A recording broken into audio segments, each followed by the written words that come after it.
The race of the year, and personally one of the best races that I have ever seen. I'm still shaking from the result.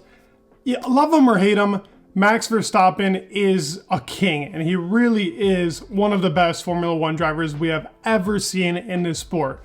Equaling the 9 wins of Sebestian Vettel, but also under all the pressure, not even pinning in the beginning, but Perez actually taking the better strategy. I mean, yes, they did favorite Verstappen on one of the calls, we'll talk about that later, but in general, what this guy does in this car, in that wet weather, getting away from Alonso for like 4 seconds, this guy is such a animal. But the old beast behind him, the Fernando Alonso. I wish I was wearing my Fernando shirt today if he would have won, but I gotta respect Max, and I'm even happy for Max. This is just, and Pierre Gasly, this was just a result that nobody can be dissatisfied with. Lewis had a drive. Albon had a drive. Yuki fought very well. Liam lost in his first time in the car. Everything you want in Formula One racing was in the Dutch Grand Prix. And I continue to believe that this is one of the best circuits we have on the racetrack. Yes, the overtaking is hard, but it's beautifully done. That turn 1, what do they call it? The Tarzan corner? That is such a beautiful spot to overtake in. That little sector 1, 2, and 3 are all so well done. It's such a good track. Like I cannot complain about anything on the track. The weather conditions made it even better. And what a phenomenal race by everybody. Alonso made me so happy. Aston Martin is clearly back in the pace. That Red Bull is getting caught up to a little bit. They were never very much ahead, and I'll talk about that as to why that's happened. But my hats off to Max Verstappen. The guy is such a champ. I'm actually very happy seeing him, like, such an insane record that people were making videos about that it would not actually ever be broken. It's such a hard record to break. To actually break it and do this takes a different level of skill. Yes, car, but also skill. These conditions was all driver ability. You saw how Lewis came back. You saw what Fernando could do in the beginning in the first lap. Oh my goodness, the first lap by Fernando. I'll talk about it later. But Max Verstappen is by far the driver of the day. Regardless of Fernando Alonso's P2, how Max drove was flawless. There were not any faults in this race. The guy is seriously unstoppable. Let's get into the race. So the first lap starts and we have Max get away. Lando was pretty close, but Max had the better start. And off of that, Fernando makes a couple of beautiful overtakes. Beautiful. I mean, they were so well executed. The guy was just in rhythm, overtaking George, overtaking Sainz, and at the end overtaking Lando into a corner. He had it down. He would have even overtaken Max Verstappen going into turn 1 if the conditions stayed the same. But Perez had the intermediate, went onto the right tire. He takes P1. Now it's the job of Alonso and Verstappen to start catching other cars. What do? They perform, they execute, they get themselves back up into the 1, 2, and 3 position, with Alonso being very fast on Perez's tail. We switch over to the slick conditions, and Alonso, yet again, getting very close to Perez, but then the gap kind of dissipating a little bit, but still keeping him sturdy, needed to keep him well. Perez drove a okay race, in my opinion. He shouldn't have been in that position. He had the right strategy. He shouldn't have finished P4. That penalty was very stupid of him to get. He should have been ahead of Alonso. With that mistake at the end, not good. Regardless, go from slicks. Stay on slicks, the racing was so competitive. The midfield was great. Tsunoda, Hamilton, everybody in that midfield with Lando. It was just a fight to watch. This Grand Prix had it all.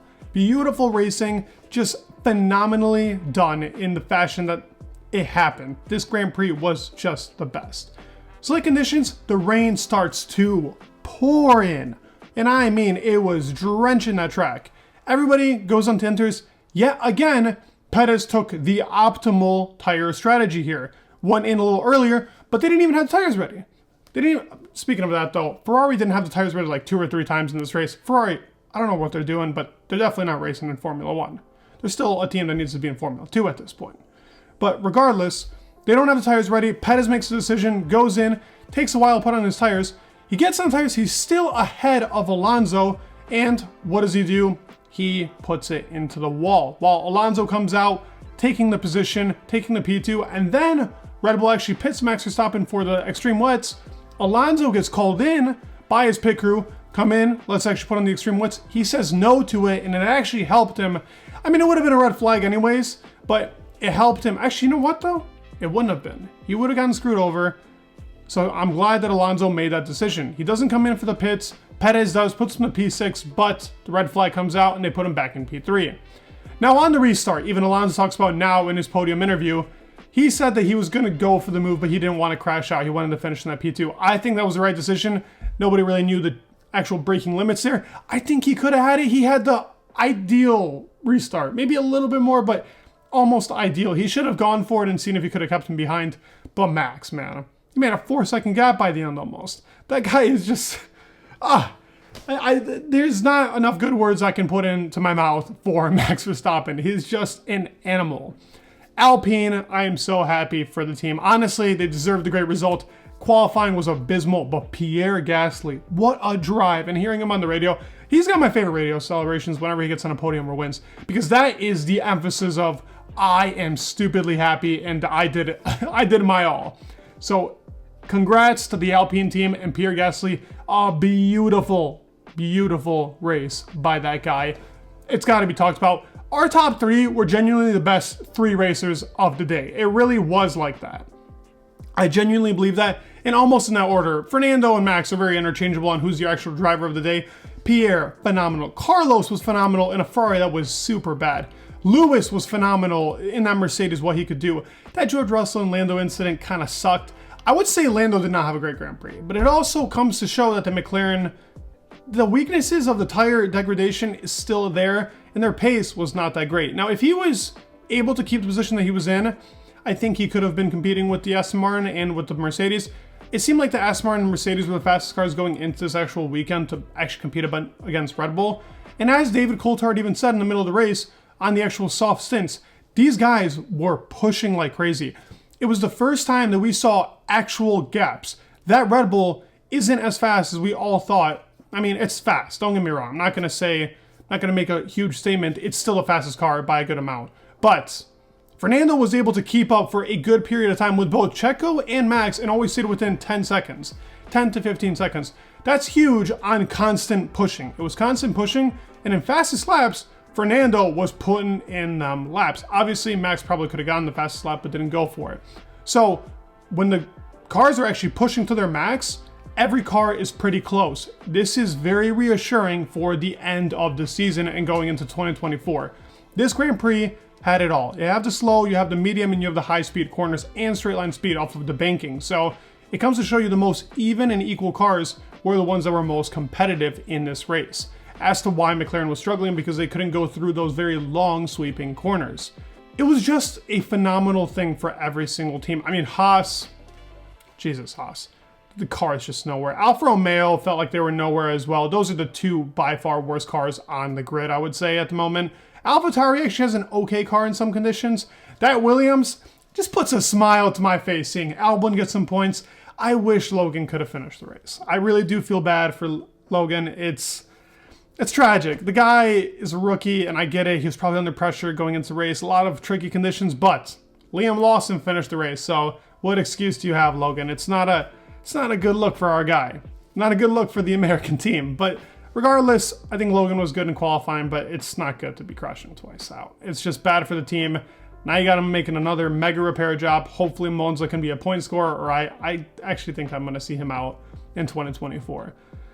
Perez, on the other hand, though, might also be out in 2024. Yet again, an abysmal qualifying. He should have actually been way faster in this race, and he had a 20-second gap at some point on Verstappen because of the tire strategy, and still could not capitalize. So Verstappen is like a whole second faster than this guy when it comes to race pace. Alonso was faster in race pace, watching the race. It's crazy to see the gap between these two teammates in the same car. It looks like Perez just can't handle the pressure of being Verstappen's teammate, but also that car just doesn't work to his style.